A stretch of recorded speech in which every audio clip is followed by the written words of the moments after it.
Welcome back to another episode of Come Over for Dinner. I'm so glad you're joining me. Today I have a very special guest.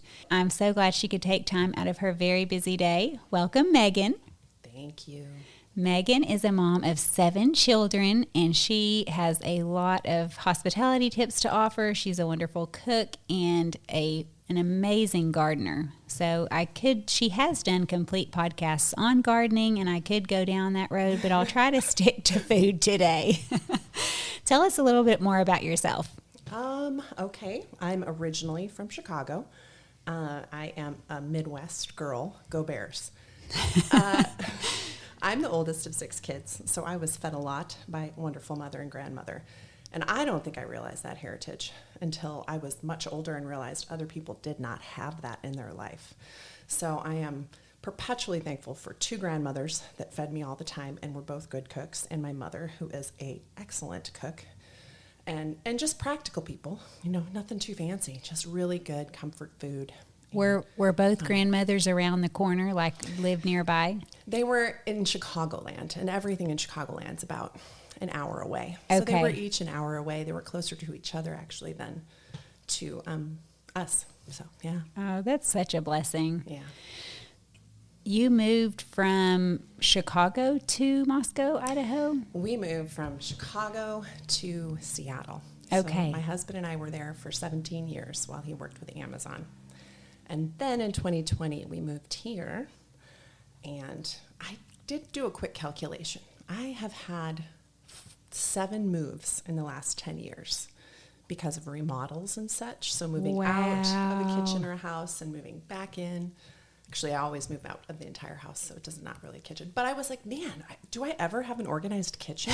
Do you buy fixer-uppers and then remodel them? Is that kind of something y'all do as a project? Yeah, we did a house in Seattle, actually a place in Viola, and another house in Bothell in the suburbs of Seattle. So that was kind of crazy. I can imagine, especially with that many children. Yes. To move in and out of places. We lived in an RV garage for 8 months. The kitchen was the size of a studio apartment. That was that was crazy. Wow. God is kind. He is really kind. How did you do that?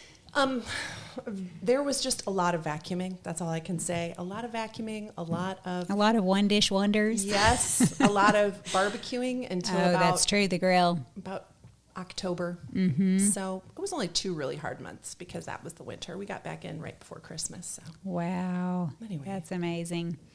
So what is a favorite menu you would choose to serve for dinner for your family, but also if you were inviting people over, that would be a crowd. So tell us a favorite menu that you have. Okay.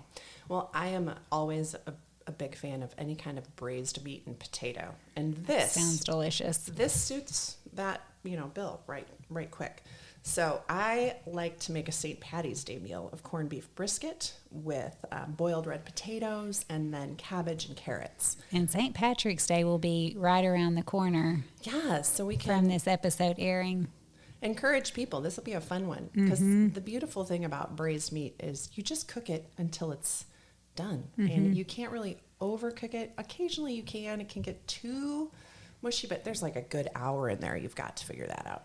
So when I make the tricky part here, and I'm going to put out a call for all of you people in Moscow, Idaho, where is the best place here to buy a brisket? Because I'm wondering if C&L does it or if somebody makes special ones.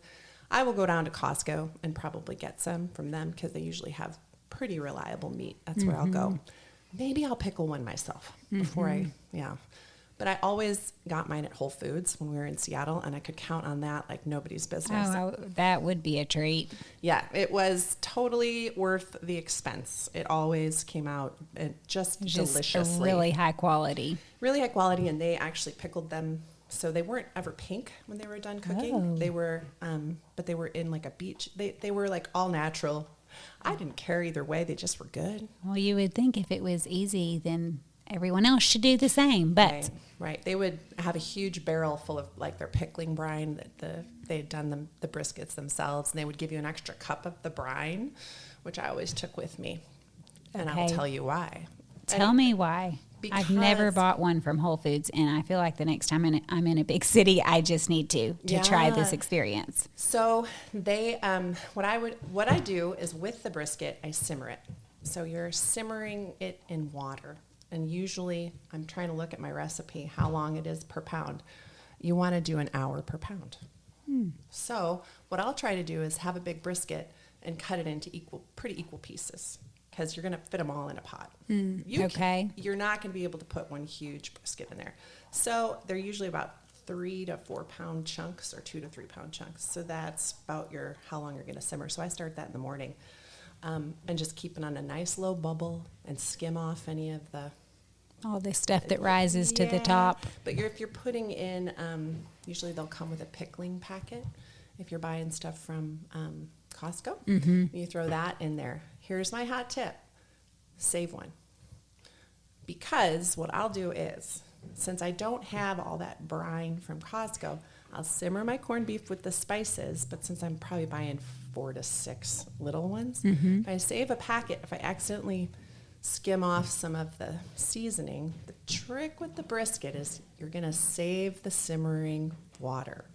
And this is the Jankovic juice. Yeah, basically, you're taking your cabbage. Do your kids drink the Jankovic juice? This is the sweet spot that I don't know if my grandmother did this, or if my mom, or where she figured this out. But you cook your cabbage in that water, and this is how it turns into glory. I got to tell you. So I will gives it immediate flavor. Yeah, and if you don't cook it too long in that simmering water, you can let the water reduce a little bit if it looks like you have so much left over from cooking a lot. But if you're simmering your cabbage, you just like cut it into eighths and core it. Get a good green cabbage, and I always wait to do the cabbage. I'll put carrots in there first because they take a little longer.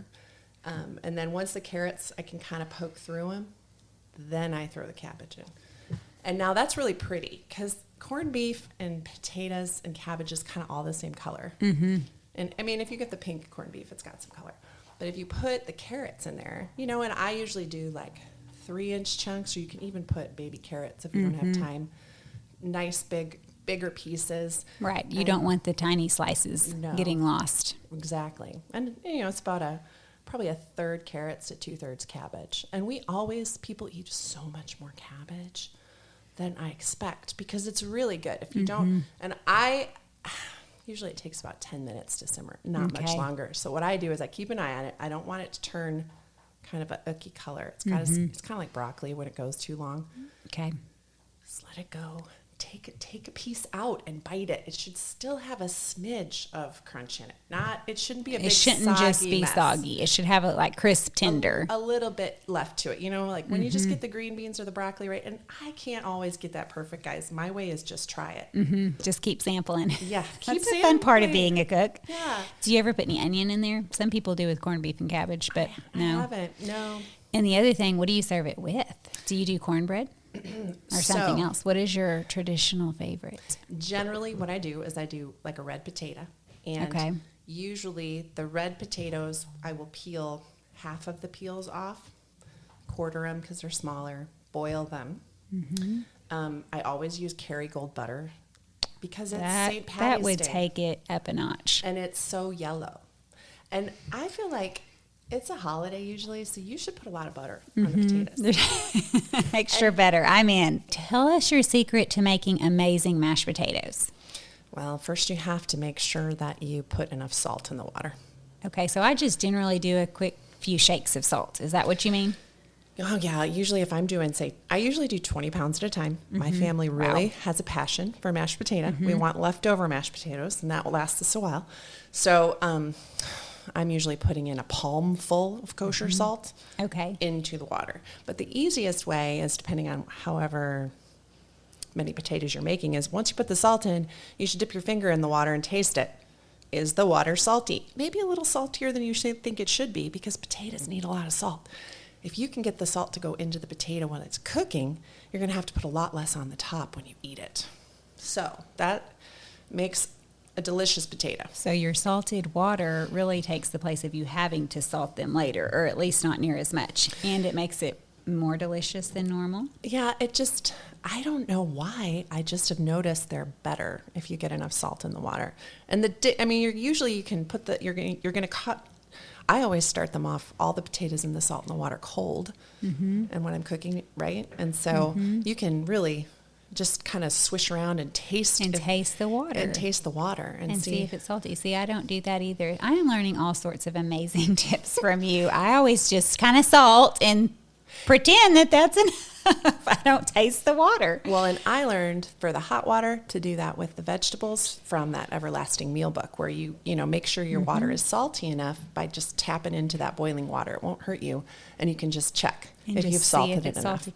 And she's referring to one that actually has been recommended before by Tamar Adler. Yep. Just a quick note on that. I saw, I believe on Amazon, that they are releasing an updated version of that book in spring of 2023. Serious? Oh, I'm going to put that on my wish list right now. Right now. I mean, it's around the corner. I don't know exactly what month. When I saw it, it said it's coming spring of 2023.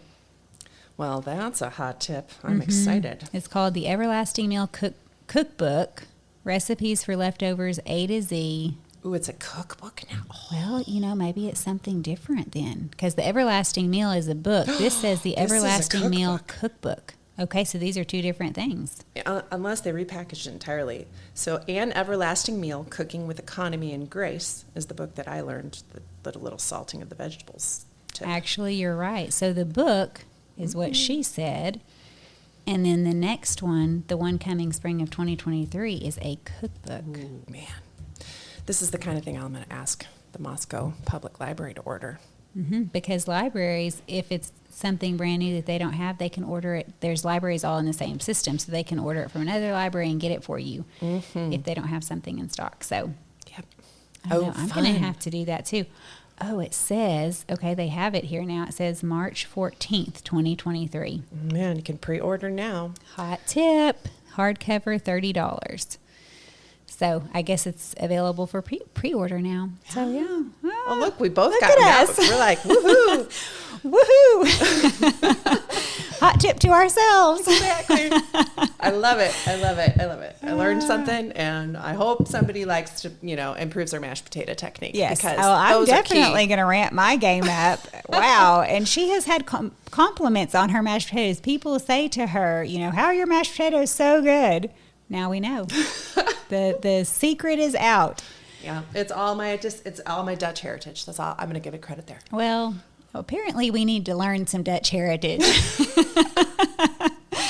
And just another hot tip for all the listeners, you can, if you're listening to this, I know when I listen to podcasts, I am doing other things. Yeah. My hands are in dishwater, or I'm scrubbing the floors or something. So you do not have to write all this down. You can go to comeoverfordinner.com, and that'll take you to the homepage. If you click on the recipes page, there is a blog type post of every person who's been on the podcast. And if you come to her blog post, it will have recipes. It will have PDFs that you can print if you like to print favorites. Like if you cook it and you're like, this is definitely a favorite, and you do want to create a binder, or you have your own binder, there's a printable version. There's links to all the products that we recommend, like cookbooks and books, so you can see what in the world we're talking about. So hopefully it's a great resource for you. I'm going to go and print off some recipes from the ladies prior to me. Yes. I'm in the middle of printing some off. Mm-hmm. Sometimes people come with printouts, but not always. And so once I get it, on a text or email or, however, or a picture out of a book and make their changes, then I have to tweak it, and then I go and print the final result off. Oh, that's fantastic. See, you have. This is a real smart thing to do. It is smart. It's benefiting me greatly, and so many. And I hope lots and lots of other ladies as well. So, all right. Well, thank you so much for sharing your hot tip on potatoes. You bet. I have a question for you. This is something I was like, doesn't everybody do this? Doesn't everybody do this?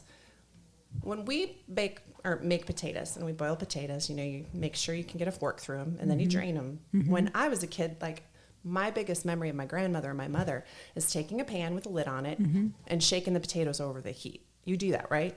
No. With water in there? No, there's no water. You take the water out, But the way that you get the potatoes dry a little bit so that they absorb the butter better is you put them over the hot stove. You set it down, or you're holding on the flame with the lid on. And two, your hands are in hot pads, and you let it sit there a second, and then you give it a shake to toss them in there.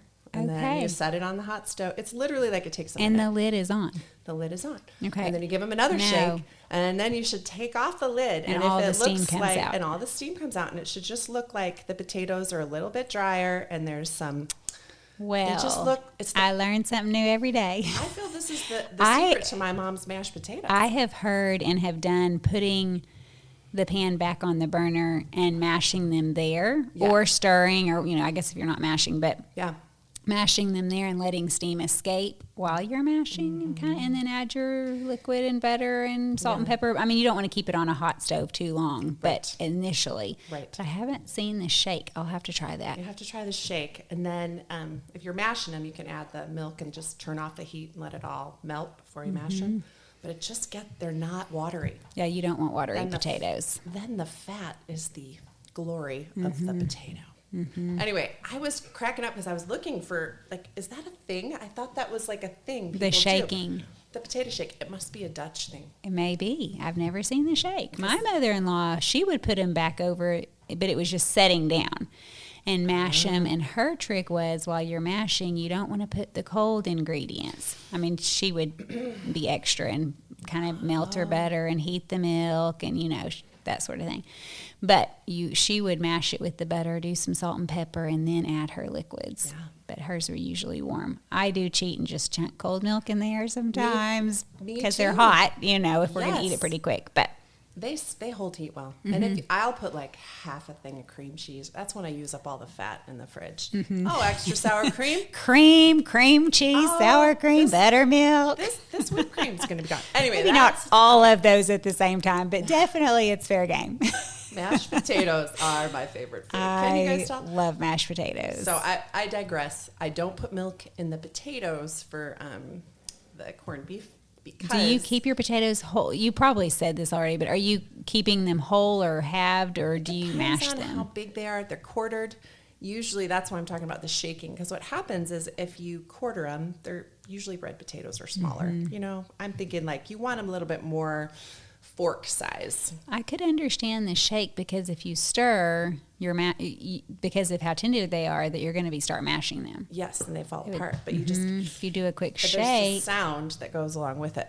I'm going to have to try the Dutch way. So when you add you can throw the butter in there to melt then, or you can just leave the lid on. Do not leave the burner on, or you'll ruin your potatoes. It's really literally like a 30-second thing. Take the lid off. They should look dry. A little bit drier than you probably think. And then you put the lid back on. Because you can always add milk if you need to do it. And that's great. Yeah, you're adding liquid later. So I like them a little dry because what happens is when I will take the cabbage and the carrots out of that simmer sauce, but they're still got a little of that delicious corned beef fat sticking to them and all of the seasoning. You could salt it, but usually it's pretty salty. So you don't want to... You don't want to over salt. Yeah. But this is why I always make it this way, and this is how my mother did. Having the buttery kind of dry potatoes helps sop up some of that delicious, flavorful kind of cabbagey. It's just got a little bit of broth with it, basically, if you will. And so then you have your corned beef. So in order to finish the corned beef, I'm really talking about how you do this because people, a lot of people, maybe it's more common, but back when I was first married, I don't know anybody who made corned beef fresh from a package. Went to the store and bought a cut of meat called corned beef. I'd seen people get a can of corned beef. Right. It's delicious in corned beef hash or something like that. Yeah. My husband's family did that, and he liked corned beef, and the only way that I guess his mom had ever done it and that he'd ever had it was out of a can. And so, but it was pink. If you've ever seen it, it's pink. Yes. And trying to be a good wife, first married, he wanted corned beef and cabbage. And so I opened this pink can, was just repulsed because I guess my mom had never made this, and put it on top of cabbage or however we cooked it and let him eat dinner. I was a vegetarian that night. Yeah. And at some point, walking through Sam's Club, picking things out, I saw this real meat in the meat section. Not that the canned is not real meat. Right. It's just its own thing. Its own thing. Yeah. But see, I saw, a package of actual beef. Now, it did look a little, like you said, the way they package it, when you cook it, it still has that pink flavor, I guess, unless you buy it from Whole Foods. But I went home and I thought, well, I'm going to try this. I can recognize that this is a piece of beef despite all of the strange liquid it's in, marinade, whatever you call it. Right. And from then on, I took a bite very hesitatingly, and from then on I have adopted corned beef and cabbage as something I do really like. It's delicious, and I would highly recommend you make her recipe. Yeah. And not be scared of pink meat. Don't be. Because it's just brine. That's what I'm trying to say, brine. Isn't it the brine that turns it that color, or the pickling? It's the pickling. Yeah. Pickling. It's the pickling that turns it that color. It's delicious. Mm-hmm. And my mom makes a glaze. I will give you her secret recipe. Oh. Because I can't eat corned beef without it. It might be something people really like, or you could try it on half of your meat that you make. What's in the glaze? It's very simple. She has 4 ingredients. It's brown sugar, orange juice, cinnamon, and a little bit of prepared mustard. And that sounds amazing. You kind of just heat that up in a little pan. So then you've finished simmering your corned beef. Mm-hmm. Okay. Then you pop your oven on to 325.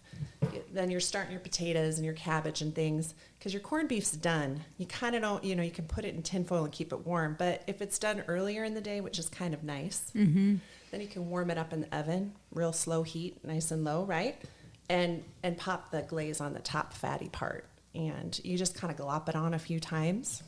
And then it'll start to maybe get a little crackly on the top just at the end. I have broiled, hit it with a broiler just to kind of... Just for a small bit? Yeah. Oh, that sounds amazing. I've never tried that. It adds a little bit of different flavor to the plate, too. So... Okay. Well, I'm in. St. Patrick's Day, here I come. You bet. And soda bread, you can just ask somebody to bring soda bread. Okay. Because that's the traditional. Okay. And I don't know. Everybody, I've usually asked people if they're coming, they'll bring that and dessert. So I'm like, what's your go-to dessert on St. Patrick's Day? It's like something mint and chocolate. But mm-hmm. usually I have people who are like, we're coming to the feast. Mm-hmm. It's usually 40 people. Wow. So there's like mint chocolate chip brownies and ice cream and, But just something mint and chocolate. Something that has a little bit of green to it. Yeah, exactly. Yeah. Oh, sounds amazing. Looking forward to St. Patrick's Day. Yeah, I'm hungry. Let's start counting here. Yeah. That sounds like something a menu I'm going to plan. And I guess the shortcut or time saver you use with this menu would just be pre-making your beef, you said, and heating it up? Yes. You can get the corned beef cooked, and then you're just going to have to think, it's going to warm up in the oven so that you can put the oven on 200 and just kind of leave it so that it's not cooking, but it's just holding. Would it dry it out, or if it's in a pot, it's okay of water? If you take it out, put it on a cookie sheet with a wire rack and some tin foil. If you just tin foil it, it should be fine. It's going to be good. What about if you cook the meat ahead of time? Would you save your broth, your Jankovic broth, and cook your cabbage and carrots hot or fresh right at the end, or would you pre-cook those? Don't ever pre-cook those. And I would think don't pre-cook potatoes either. Yeah. It's nice. I like braised meat because you can it really is forgiving. It's hard to have a dry piece of braised meat. Yes. I have probably done it before when I was, 20 years ago when I was started, but I'm feeling more confident these days. I usually start the, corned beef kind of late morning, and then I'm getting it, I'm doing 4 hours generally because I'm doing 4-pound chunks. It does shrink a lot. That's the other thing to know when you're cooking it, right? Yes, that's true. How much would you say it shrinks? It's surprising. You're like, I have a lot of meat. Maybe like a third. Yeah. Maybe shrinks by a third. Right. So I always estimate like 4 to 8 ounces per person. So it's best to go big. It's not thin, but it's only about 1.5 inches tall, maybe. Right. Yeah. So it's not like a big, tall, huge chunk of meat. Right. Cut it against the grain. That's the Definitely trick, right? cut it against the grain. If you don't cut it against the grain, it's very stringy. Yeah. I once started the wrong direction. Like, what is wrong with this? Me too. It should not shred. It should be a beautiful slice. Right. And if you're like, is this done? You could take a piece off the end and see if you could cut it with your fork. Mm-hmm. If you can get through it with your fork, it's ready to go. Mm-hmm. It should just easily Fork be tender. Fork tender. There's the word. Look at us. Tender. It's like we've been cooking for a while. We didn't need that second cup of coffee this afternoon. What is your best prep tip? Oh, my best prep tip. It's probably, I like braised meat. I like meat that I don't have to be cooking last minute. Mm-hmm. Usually if we're having guests or doing Sabbath, Stefan's cooking that kind of meat last minute because there's plenty else to do. Mm-hmm. So you assign him the meat. That's a good Yeah. prep tip. Husband, can you do some braised meat? Yeah. So when you're looking for inspiration for cooking, do you have a favorite place you go to? Do you have a particular website or a blog, or what do you, when you're looking for a new menu or something to cook, where do you go? There's lots of good websites, Food 52. I always am checking them. They have interesting things they're doing. I actually like to go to the library and look under cookbooks and then look under new publications and put them on hold and then check them out. And then if I see something I like, I'll photocopy it. If it's a book that's got a lot of really great recipes, I might buy it. Mm-hmm. That's just what I've been doing for years. So you can sample it before committing. But yeah, like you say, if it's one you love, you'll buy it, put it on your bookshelf. If it's one you're like, it doesn't really fit my family, then you haven't wasted your money. Yeah, I don't know. I haven't gone to Barnes & Noble in years. I'm used to either kind of looking at something on Amazon, but I love the library still. It's in my little homeschooled heart. Yes. I know. I remember fondly the days of trooping all the kids to the library, especially in the summer. They had a summer reading club. Oh, yeah. Where you could get prizes and, best. Save up your hours. And then at the end, there was probably a bigger prize. I don't really remember. I just remember at our library, the prizes were, after reading a certain amount, it was usually little coupons for around town. So if their reward after going to the library, if they received something, was, okay, now we're going to stop by McDonald's for an ice cream cone or Wendy's for a Frosty or somewhere for French fries. And it was such a highlight. It encouraged them to read too. They loved it so much. Yep. So yes, we did the library a lot in the summertime. Yeah. Speaking of inspiration, I am staring at a binder right now that is amazing. It makes me so happy. This binder, it's worn. we won't say it's pretty, No, but no, ma'am. it is beautiful It's to got behold. Food. I like the food marks on the plastic. That's really like all the spills. I feel like it's yeah. It's authentic. She has a binder of her favorite recipes printed off, and they're in plastic sleeves. And this is so easy to recreate. A 3-ring binder, plastic sleeves from wherever you shop, and put your favorite collection or your favorite recipes and kind of put tabs. Like, what do you have? A pork section? I got them by meat. Pork, chicken, seafood, sides, and then pizza and pasta. And I actually have a different binder that's baking. And I'm actually expanding binders because I like the internet. You can find so many recipes, but I try to print them off because I'm getting to the point now I can't remember where I found that recipe. And I really get discouraged. I'm like, that was so good. Right. If you make a perfect recipe and you cannot find that. I don't remember if I've mentioned this on here before, but there was one time that I made the perfect granola bars. And I do like a good chewy granola bar. For sure. Not the real hard crunchy ones, but chewy with lots of stuff. Definitely loaded with chocolate chips. Made the perfect ones. Took them to the lake camping. Still remember these granola bars. No idea where I made them, where I got them from. I've tried to recreate them. They're just not there. So, yes. So the idea of printing off and marking things as soon as it's a family favorite, well, Yeah. I recommend that highly. Well, that's Because why I think I'll be on a lifelong quest for the perfect granola bar. I'm sad for your granola bar. I hope you can find that recipe. Thank you. Yes. It's been a hardship over all these years.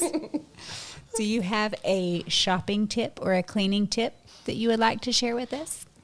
Shopping tip would be spend less money on more useful things. Or Okay. I'm sorry, spend more money on more useful things. Get good pots as soon as you can. Mm-hmm. I probably turned in, 20 or 30 of my wedding gifts. I exchanged them so that I could get pots. A higher and quality. knives. Yeah, I wanted a whole set of good pots and a whole set of good knives, and I still have them. That was the smartest thing I did. It is such a great tip. I don't know how I knew that when I was so young. Right. I think because my mom had really good set. Wanted high quality things. That is a really good tip because when I was first married, I probably registered. I didn't know, so I either registered or somebody just bought, a whole set of those really cheap non-stick things in a box. I don't know how many times I replaced. Kept buying the same thing. Right. Like I was just, I guess, didn't really know I should go for quality. And so I just kept replacing them over and over and over because as soon as this coating starts to come off, you need to get rid of it because you're getting coating in your food. And it was back in the Teflon days before people really started talking too much about it not being great for you and all that. But I thought back later when I was older and wiser, like, for the same amount of money that was spent on 4 to 5 sets of cheap cookware, I could have had a really nice set. Yeah, and I wish I could tell girls which pots you're actually going to use. Mm-hmm. I mean, a Le Creuset. And if you register, like if you do have a registry, young married people, if they know that they may not get like an entire $1,000 set, you can register for one piece at a time. Right. So you may just put 1 or 2, 3 amazing pieces on there that you'll have for a lifetime and then slowly build up over the years. Yeah. You need like an 8-quart stock pot. You need a little saucepan and maybe a medium saucepan. Yeah, something you could make enough chicken soup for 2 married people in. And then probably, what size Le Creuset do you think married people should start off with if they could? Or a Dutch oven of any kind. Right, for sure. I mean, I would think just the standard size one, so you could at least make a pot of soup for people coming over, if you're hosting. So what is the standard size? How many quarts? Probably 6. 6 quarts. I have a 13 now. I have the enormous one. And I almost use that every day. Also, hot tip. Look under Amazon. If you see something and it says, you can search Le Creuset, you can search KitchenAid, you can search all these terms under Amazon Warehouse. Yes, that is a hot tip because Amazon Warehouse takes returns and it could be brand new in the box, never been used. But the box is beat up. The box is beat up or somebody got it for a birthday present and didn't really want it or had a second one or whatever. They send it back and now it's sold under Amazon Warehouse because it's not considered brand new. Right. I've done that many times. I think I had one thing come that was totally not usable. And then you can send it back. Exact. That and get knives that you can sharpen. Even if you get one Wusthof chef's knife, just one. Or you could pick a different fancy German brand. But I have the same knives, except for a bread knife. I've had to replace that. How do you sharpen yours? We've had a couple of recommendations of knife sharpeners, but what is your tip? Stefan has one that you can... a grinder that you can just pull through. So I'll sharpen it up on that.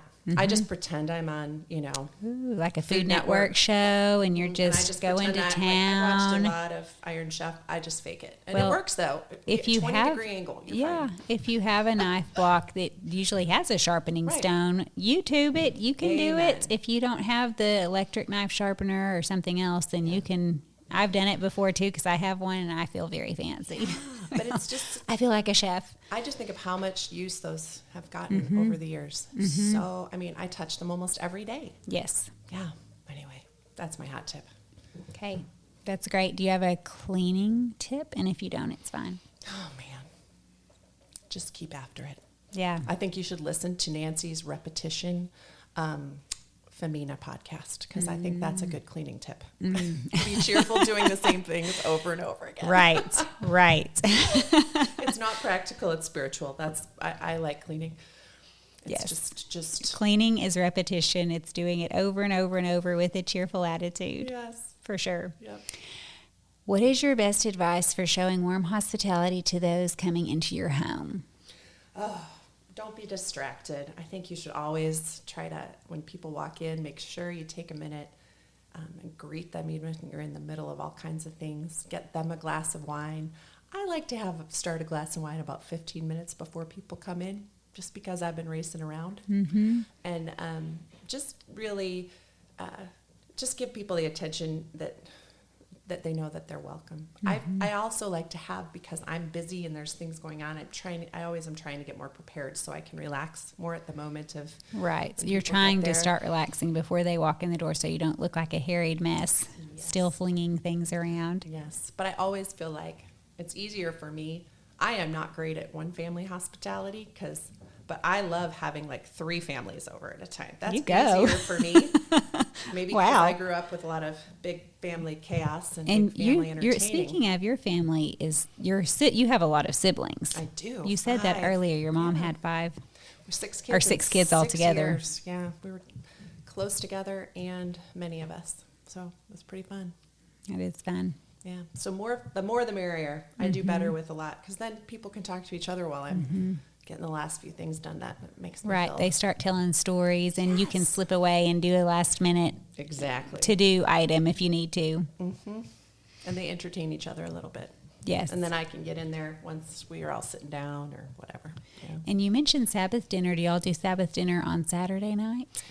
We're doing Sabbaths on Saturday nights generally, with some sort of all of our various family that's here now, because I have 4 siblings in town and my parents, so that's pretty glorious. That is amazing. Yeah, but everybody's in a totally different state of transition of different things. Having a baby, being a little older, people getting married, all the things. So going to college and So just trying to be consistent about it, do something and visit. That's good. It's fun to come together once a week and reconnect with each other and see how each other's lives are going on, because you do blink and the week's flown by. Yeah. And you haven't even said hi to your mom or your sister in town or whatever. So it is wonderful to have that time set aside. Yeah, absolutely. I'm really, really thankful.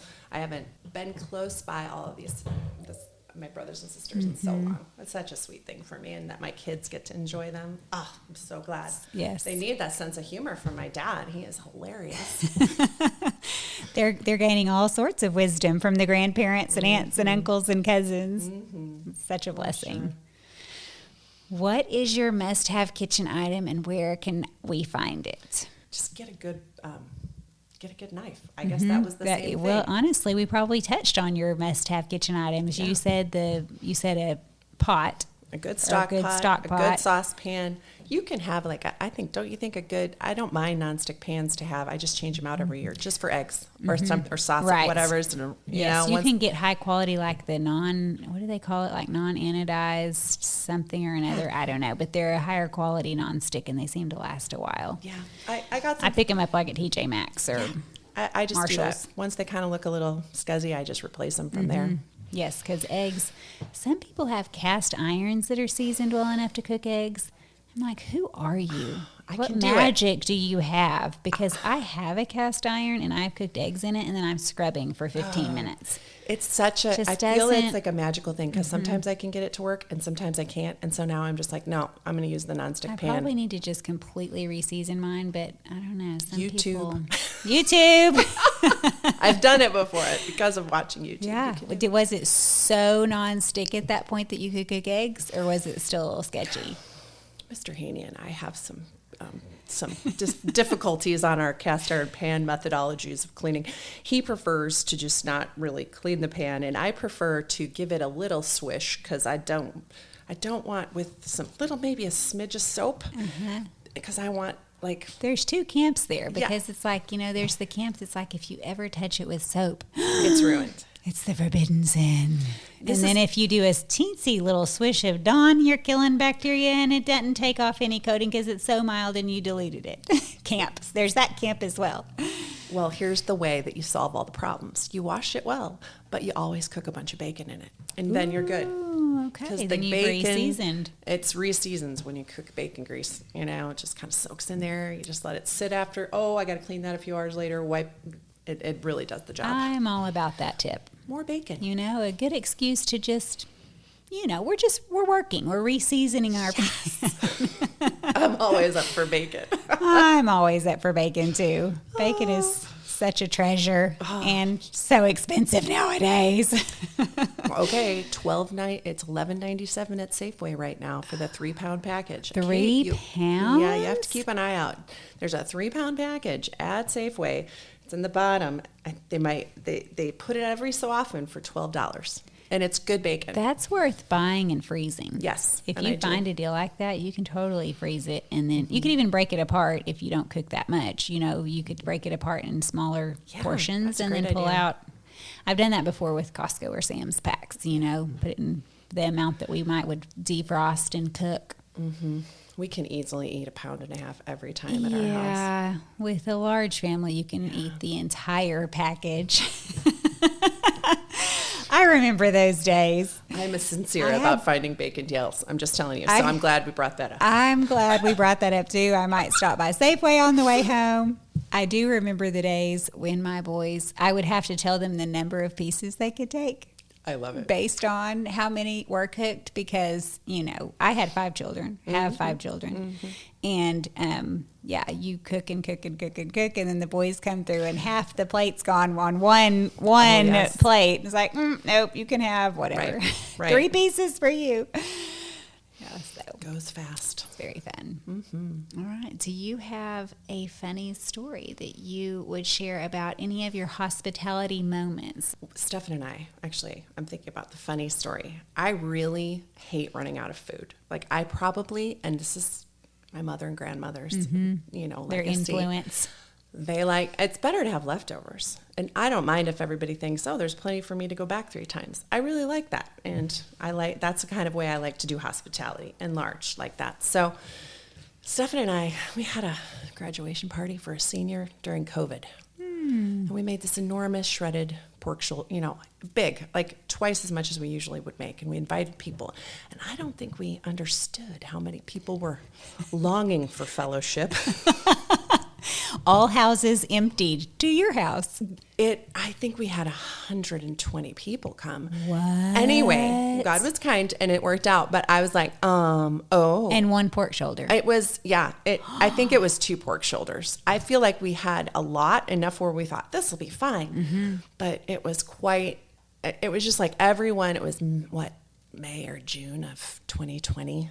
And we said, hey, you could drive up if you want. If you're that person, you can stop, get out of the car, say hi, or you can come on in. Whatever place you're at with COVID, but we're having a party.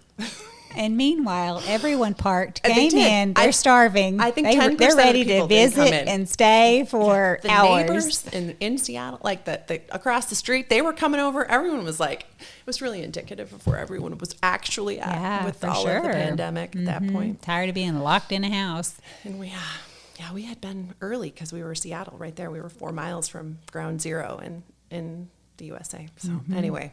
Wow. That was the funny story to me that we ran. I started feeling a little sweaty and like, okay, grab some more chips. Right, more people are walking through the door.